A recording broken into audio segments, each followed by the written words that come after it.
if you do have time and still don't get anything done and feel lazy and unmotivated, trust me, you're not alone. Hello and welcome to this week's Wild Spirits News. I'm Sibylla. I help women between 40 and 60 to make the second half of their lives wonderful by de-stressing, doing lots of what they love, and finding their unique life purpose. If any of this sounds interesting, check out my website, wildspiritscoaching.com. Today's topic is when you feel lazy and unmotivated.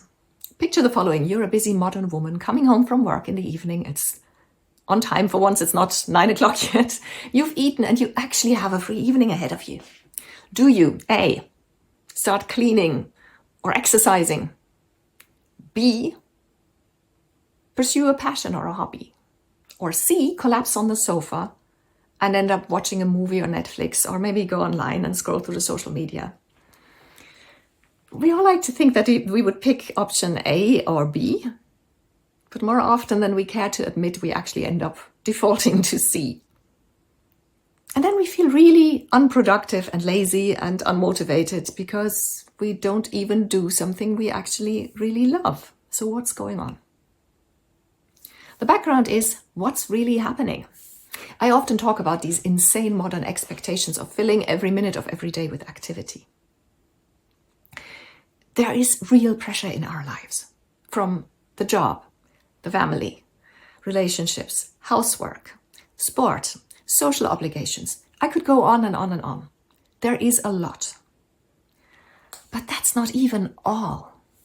You can add to that this specifically female problem of society's expectations of women to look and be perfect at all times and eat healthy and all these things.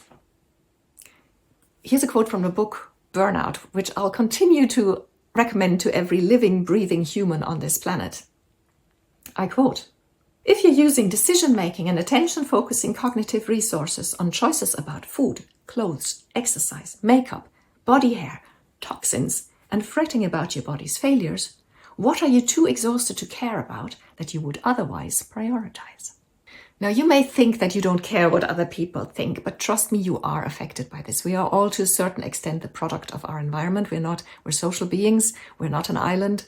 As long as you live in the patriarchy and on this planet, I mean, if you found a planet somewhere without patriarchy, let me know because I'll move tomorrow.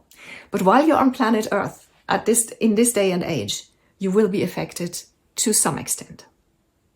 And what all this means put together is that your so-called lack of motivation is actually a stress response, and a fairly common one at that. It has nothing whatsoever to do with laziness. The task is start taking yourself seriously. A stress response is a direct result of unprocessed stress in your body. This is not something that you can just wish away or overcome with motivation or a good attitude. This stress response happens because you continuously ignore the needs of your body and your soul and your mind over a longer period of time, which we are trained and raised to do. This is not your fault. I'm not blaming you for anything. We all do it. I do it. This is our culture. This is ingrained in us, right? And so it builds up.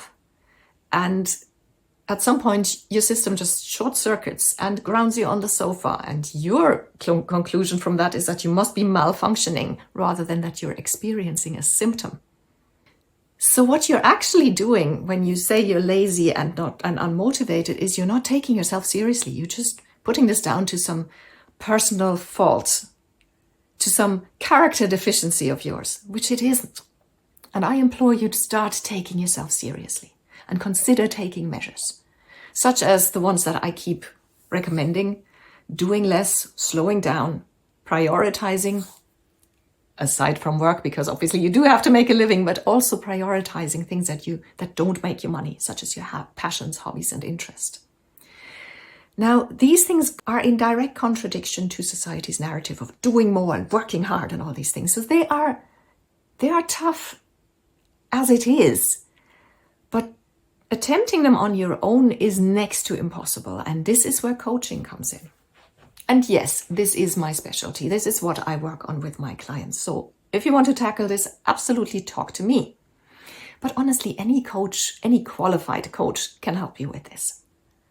And if you don't want to make that commitment of coaching, then at least consider to learn to set proper boundaries and say no. I've just created a self-study course, a mini course about that. So you don't even have to do coaching. It's a course that is less than an hour and only costs €9 that will teach you with proven methods. I mean, this is based on solid science and also on my many years of experiences with my clients. It'll teach you to anchor in every cell of your body the confidence to say no and the kind of person who says no and is taken seriously with this. Check it out. I'll leave the link in the description below. And like I said, if any of this sounds interesting, keep in touch by joining the community of Wild Spirits. You can go to wildspiritscoaching.com and sign up for the 100% spam-free Wild Spirits news. That's 1 email per week, in which I include very useful information and techniques and things that I don't talk about anywhere else. I'd love to have you in the community. And now I wish you a beautiful week, and I'll talk to you soon. Bye.